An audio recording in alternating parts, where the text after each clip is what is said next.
Aujourd'hui, il y a la possibilité de faire différemment, de produire différemment. J'ai toujours pensé, possibilité de fournir à tous la capacité d'investir dans un actif photovoltaïque qui est à côté de chez lui et d'en percevoir directement le flux.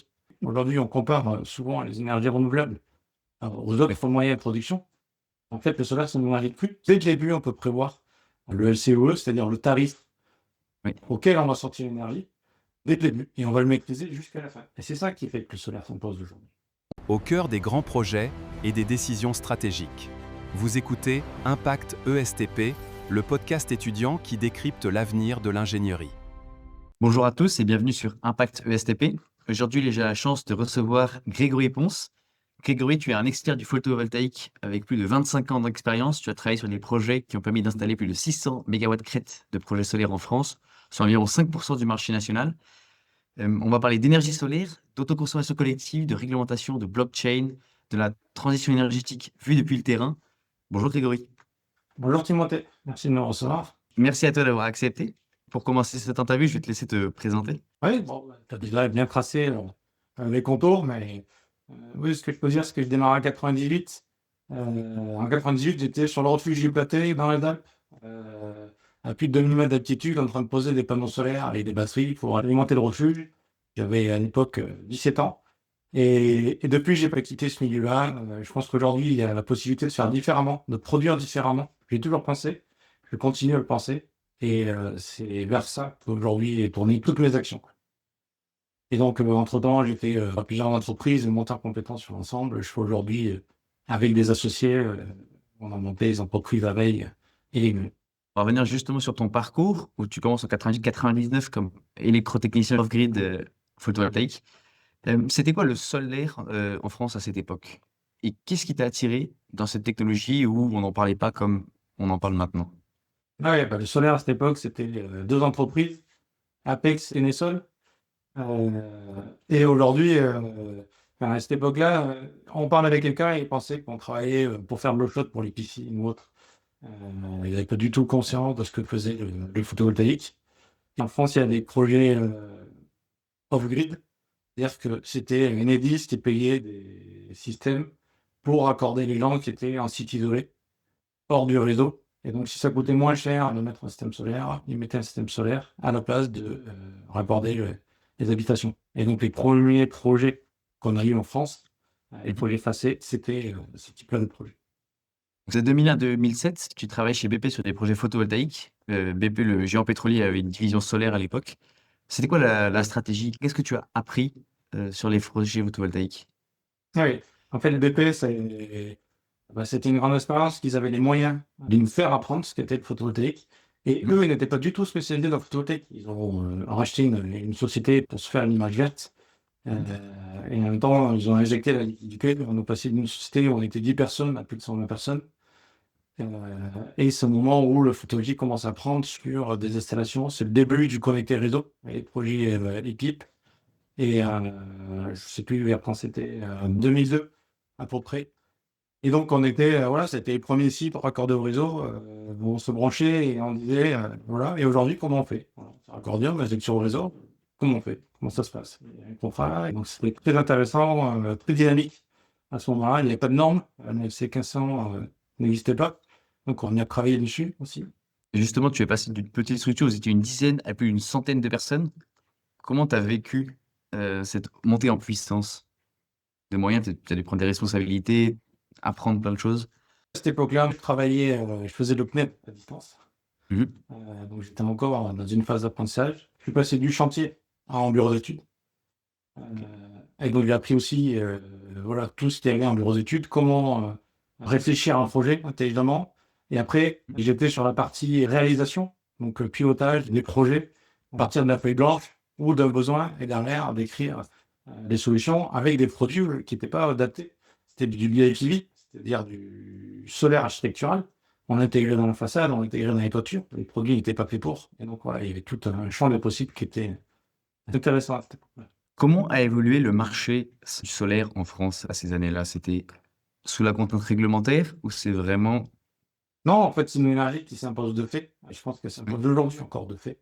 C'est notre moyen de production. C'est une énergie de flux. Aujourd'hui, on compare souvent les énergies renouvelables aux autres moyens de production.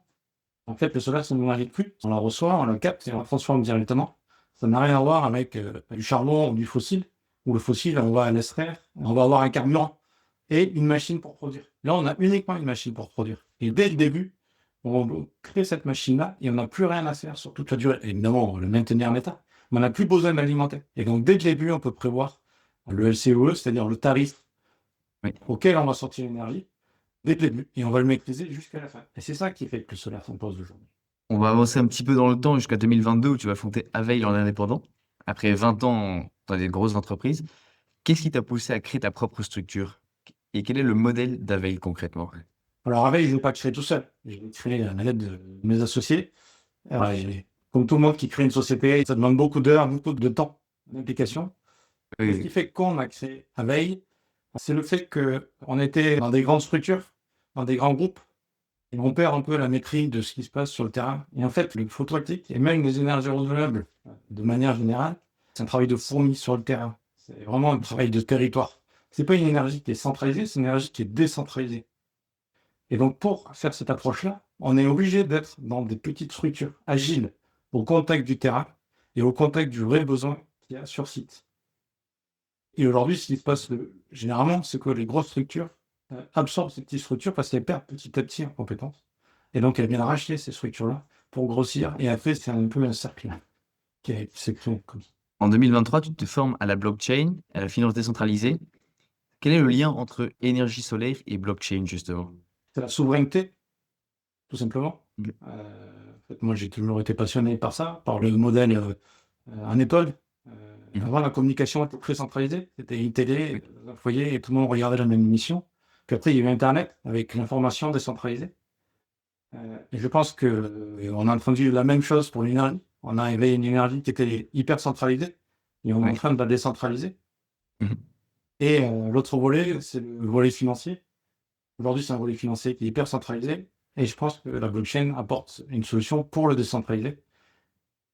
Et donc, vu que je m'intéresse à tout ce qui est sujet de souveraineté et de décentralisation, je suis forcément tombé dans ce milieu-là et je me suis fait former en finance décentralisée. Justement, la tokenisation d'une centrale solaire sur la blockchain, qu'est-ce que c'est concrètement? Alors ça, c'est un projet. On a des cartons, les cartons sont verts hein, qu'on travaille. Ouais. Qu'est-ce que c'est concrètement? C'est la possibilité de fournir à tous la capacité d'investir dans un actif photovoltaïque qui est à côté de chez lui et d'en percevoir directement le flux. Une centrale photovoltaïque au sol, par exemple, quand elle vient s'implanter dans une commune, il va y avoir des taxes, il va y avoir des impôts qui vont revenir à les collectivités, aux communes, aux Comcom. Mais les habitants qui habitent à côté ont peu de moyens d'interagir avec cette centrale. Et donc, ça va dans ce sens-là. L'objectif, c'est de pouvoir permettre aux gens d'investir directement dans la centrale qui est à côté de chez eux et d'en tirer le fruit. Donc ça, c'est un projet qui est en cours de développement chez nous. Et après, il y a un deuxième projet aujourd'hui qui est déjà à maturité, qui s'appelle Dimelo. Et le but que la production qui est faite sur la centrale puisse être directement consommée par tout le tissu industriel, local et citoyen qui est en périphérie. Et ce qu'il faut savoir, c'est qu'une centrale photovoltaïque, ça produit un faible coût d'énergie. Et donc l'idée, c'est de faire bénéficier de ce plus faible coût à l'ensemble des citoyens qui se trouvent aux environs de la centrale. Pour quelqu'un qui n'a jamais touché à l'énergie, c'est quoi concrètement construire une centrale photovoltaïque au sol? Construire une centrale photovoltaïque au sol, ça part du début. Une collectivité qui a un terrain en friche, pollué depuis des années, et qui a été, avec les moyens de la commune, sécurisé comme il le pouvait. Et bien là, on a un terrain qui est viable pour accueillir une centrale de production d'énergie. La centrale de production d'énergie, elle va passer 4 ans d'études pour démontrer que c'est favorable pour l'environnement.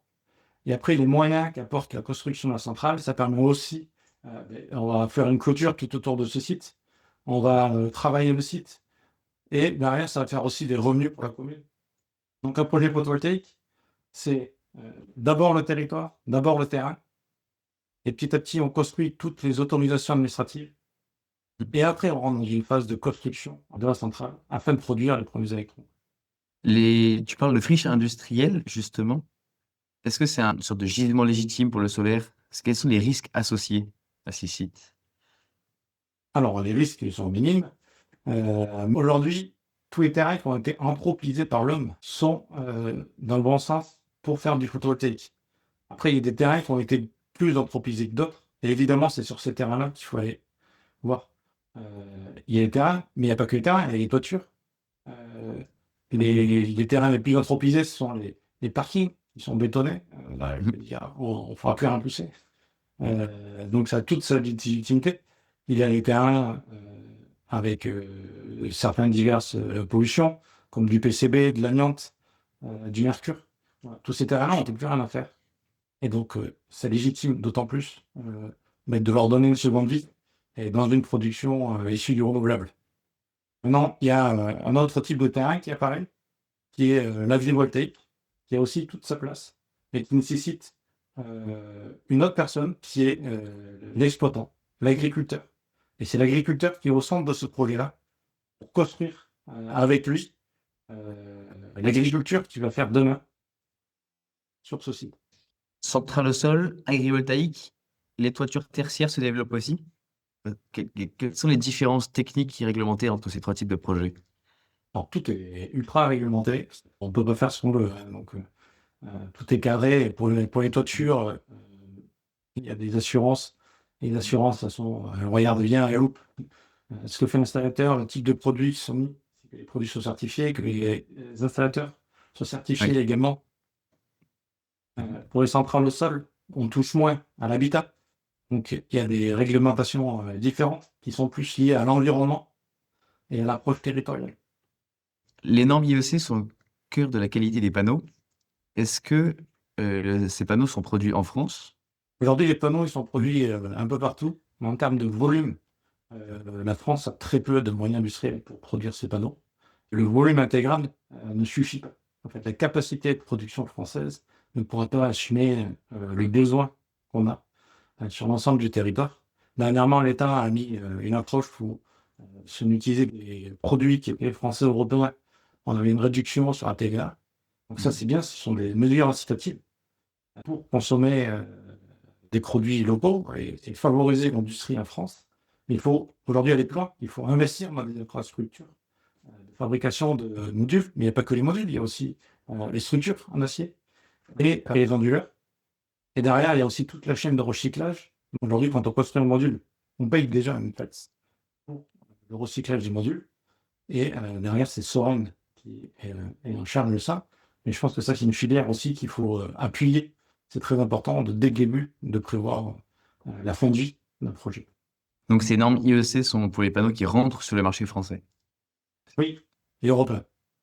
Européen, d'accord. Et aujourd'hui, c'est des normes qui sont bien suivies. Évidemment, on ne peut pas utiliser un module qui n'aura pas ces normes-là. Et derrière, nous, on peut faire des tests complémentaires avec des bureaux d'études type Certisolis en France qui vont soumettre les modules à rude épreuve et prouver justement que ces normes sont bien suivies et appliquées. Et en tant qu'investisseur également, parce que c'est ça qui porte le marché, c'est l'investissement. Il s'appuie aussi sur ces normes-là, parce que c'est un gage de qualité et de durabilité des installations. On a parlé de la construction des centrales solaires. Le démantèlement des centrales solaires est aussi un sujet majeur. Il y a eu la loi APER récemment. Quelles sont les nouvelles obligations? Est-ce que le secteur est prêt à faire face à ces nouvelles lois? Oui, aujourd'hui, quand on achète un module, il y a une taxe qui est prélevée pour le recyclage des modules. Et c'est le cycle et le SOREM. Donc il y a tout un écosystème qui monte là-dessus. Bref, ce qu'il faut savoir, c'est qu'un module, il est garanti 25 ans sur la production. Donc il y a quand même une bonne durée de vie là-dessus. Et aujourd'hui, l'avancée technologique, c'est que au moment où on doit démanteler, même bien avant le démantelage, généralement on repart sur ce qu'on appelle un repowering. Donc on remplace les modules en place en essayant de garder au maximum l'infrastructure pour optimiser la production au mètre carré. D'accord. Et après, pour le démantèlement lui-même, Ouais. on prend une certaine somme allouée pour ce démantèlement. Ouais. Afin de le prévoir. Et ce qu'il faut savoir, c'est qu'aujourd'hui, toute centrale de production d'énergie, nucléaire inclus, doit pouvoir remettre le terrain en état lorsqu'il s'arrête. Et donc ça, ce sont Ok. des choses qu'on prévoit dès le début dans un business plan d'un projet. Et dès le début, il y a cette notion que c'est pas éternel, que Tout à fait. Bah, faut prévoir la suite. de Ok. toute façon, c'est un procédé industriel, hein, en fait. Mhm. Aujourd'hui, le métier, c'est industrialisé. Et donc, c'est une approche vraiment industrielle sur le cycle de vie de l'intégralité de la centrale. Est-ce que du coup la France a un retard chronique par rapport à l'Allemagne ou à d'autres pays? Euh, Quels sont les freins qui existent en France et qu'il n'y a pas dans les autres pays? Aujourd'hui, c'est la volonté politique qui est le frein. Oui. Mais la technologie, la capacité de faire, on a un savoir-faire qui est énorme en France. On a de très bonnes entreprises, on a de bons produits, de fabricants, de fournisseurs. On a toute une chaîne logistique qui est opérationnelle. Moi, je croise tous les jours des ingénieurs passionnés qui aiment ce qu'ils font et ils le font avec qualité. Donc, on n'a aucune problématique de scalabilité pour augmenter la puissance des énergies renouvelables en France. Donc ça ira par exemple avec le nucléaire, ce sera complémentaire dans le mix énergétique français. De toute façon, on ne peut pas être concurrent avec le nucléaire. On est forcément complémentaire. Parce Oui. qu'aujourd'hui, Ah ouais. ce qu'on veut, c'est l'électrification des usages. Et ça, c'est la clé. La clé, aujourd'hui, c'est de consommer moins de pétrole, moins de fossiles, moins de gaz. Donc, d'être plus dans l'électrification directement des usages. La voiture électrique fait partie d'un des éléments de l'électrification des usages. Et c'est ça qu'il faut appuyer aujourd'hui. Les ENR sont souvent critiqués pour leurs coûts. Comment évoluent les prix du solaire justement? Enfin, le coût du photovoltaïque est assez faible quand on compare au coût de toutes les autres énergies. Et les gros chiffres qu'on entend parler dans les médias, la plupart sont faux et infondés. Il suffit de creuser un tout petit peu pour voir ça. La filière de photovoltaïque, c'est une petite filière comparée à toutes les autres filières. Et donc, c'est assez facile de vouloir l'écraser. Est-ce qu'on peut parler un petit peu de l'IMELO et de l'autoconsommation collective? Qu'est-ce que c'est concrètement? Quel est le modèle? Que fait techniquement cette application? Oui, aujourd'hui, l'autoconsommation collective, de manière générale, c'est le futur de l'énergie en France. C'est pour moi une évidence depuis très longtemps, et je pense que ça va devenir une évidence pour tout le monde. C'est la capacité de produire à un endroit et de consommer à un autre endroit, et de se partager de pair à pair l'énergie. Donc, vous avez une installation sur votre toiture photovoltaïque, ou une éolienne, ou un barrage micro-hydraulique. Vous pouvez revendre et distribuer l'énergie directement, localement, à d'autres consommateurs. Et forcément, le coût en est réduit. Donc, c'est gagnant-gagnant, parce que vous revalorisez votre énergie en tant que producteur, et en tant que consommateur, vous faites des économies sur le coût de cette énergie-là. Et c'est du bon sens.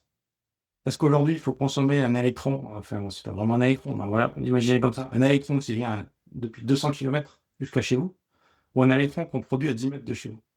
Donc l'ACC, l'autoconsommation collective, elle a été multipliée par 4 en 2 ans. Quel est le potentiel? Quel est son potentiel? Je pense que c'est multiplié par plus que ça. Mais son potentiel, il est assez énorme. Parce qu'aujourd'hui, on a déjà des installations qui tournent. Des installations où justement, on a une aide de l'État sur le tarif de rachat. Oui.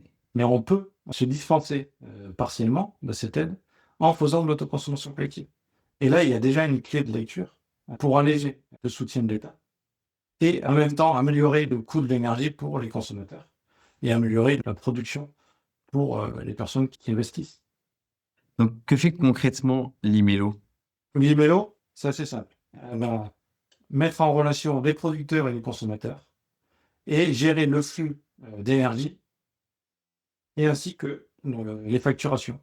Il va y avoir. Et l'IMELO, en même temps, va pouvoir communiquer avec Enedis.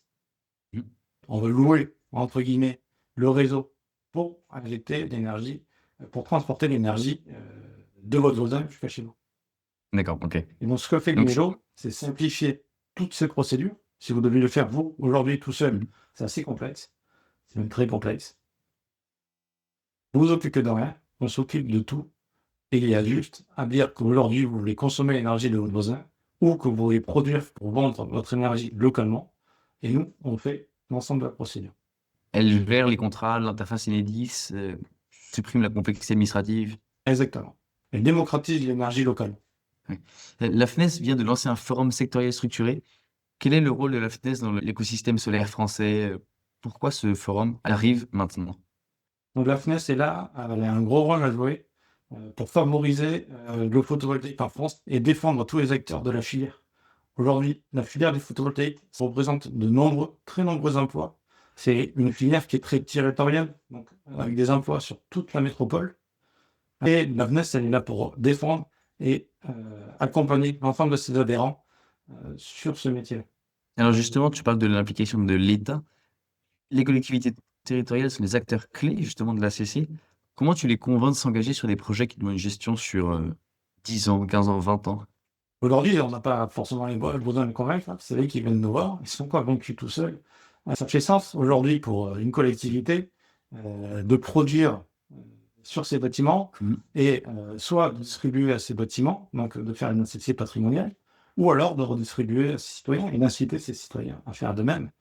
C'est vertueux, c'est une approche vertueuse de la production d'énergie. L'IA est de plus en plus utilisée dans l'optimisation des systèmes énergétiques. Quel va être son rôle dans l'énergie solaire en France? Et comment vous allez l'appliquer au quotidien si vous comptez l'appliquer? Alors, l'IA ou les algorithmes, ça dépend comment on peut les voir, mais aujourd'hui, ça apporte une surcouche d'intelligence dans les réseaux. Donc, le smart grid, c'est assez complexe aujourd'hui parce qu'il y a la fourniture de l'électricité, mais aussi le maintien du réseau, la tension, la fréquence. C'est hyper complexe, tout ça. Et aujourd'hui, ça peut amener une brique complémentaire pour justement avoir une vision d'ensemble. Demain, peut-être prédire que s'il y a des nuages, il vaut mieux stocker aujourd'hui pour consommer demain. Voilà. Donc, je pense que l'IA va apporter beaucoup de choses dans tous les domaines. Ça permet de mieux traiter l'information en plus de données, justement pour répondre plus efficacement. Ok. Je suis étudiant à l'ESTP. Pour un étudiant ingénieur qui voudrait travailler dans le solaire, quels sont les métiers que tu penses qui vont se développer dans les 5 et 10 prochaines années? Alors moi, ça fait déjà plusieurs années que je suis dans le photovoltaïque. Que dire que le photovoltaïque va se développer? Pour moi, c'est une évidence. Il y a des moments de frein, un peu comme actuellement, et deux phases d'accélération. Si on a le temps de vécu, je pense que la base déjà, c'est de travailler dans un métier qui fait sens. Et donc, quand on est à l'école, quand on sort de l'école, je pense qu'il faut se poser cette question-là, c'est dans quoi je vais travailler? Qu'est-ce qui va faire que tous les jours, je vais me lever et je vais faire ce que je veux faire? Et je pense que le fait de travailler dans les énergies renouvelables, pour moi, du moins, ça a fait sens et c'est ce qui m'a apporté. Et je pense que pour beaucoup de monde, c'est ça qui fait sens. Est-ce qu'aujourd'hui, je me lève et j'ai envie d'aller travailler dans les énergies fossiles, par exemple? Et donc, dans le renouvelable, et notamment sur le photovoltaïque, oui, il y a plein d'applications, il y a tous les métiers. Sur un site, par exemple, on a des écologues qui passent sur le terrain. On a des clôturistes, on a des terrassements.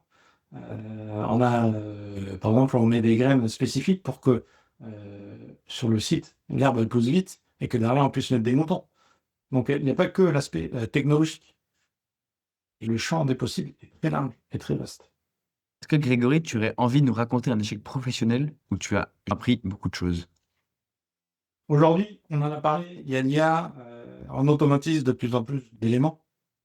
Et donc, forcément, de profil ingénieur, j'ai eu tendance à vouloir tout automatiser et tout rentrer dans des cases, même au sein des structures. Mais en fait, il faut remettre l'humain au cœur de la place. Si la personne qui vient travailler, elle sait ce qu'elle doit faire, elle sait elle-même vers où elle veut aller, est-ce qu'elle sait, ça avance tout seul. Et donc, je pense qu'il faut arrêter d'aujourd'hui de vraiment tout automatiser et qu'il faut laisser faire un peu les gens. Le photovoltaïque, c'est du territorial, c'est du terrain, c'est du contact avec les gens. Et donc, de couper ces liens-là, ça freine un peu les structures. Ok, Grégory, on arrive sur la fin de cette interview. Est-ce que tu aurais des conseils, des recommandations à faire aux gens qui vont nous regarder? Il suffit de vous écouter. Je pense que vous verrez où est le bon choix. Merci Grégory pour cette conversation. Qui montre que l'énergie solaire, c'est pas seulement des panneaux sur un toit, c'est un écosystème complet. Que vous soyez dans le génie civil, en énergie, en entrepreneuriat, je vous encourage à suivre ce que Grégory construit avec Avel et Limello et de vous intéresser de près à l'autoconsommation collective, un des gros chantiers de la prochaine décennie. Merci à tous d'avoir regardé Impact ESTP, abonnez-vous et à très vite pour la prochaine interview. Merci à tous. Merci à toi, Timothée.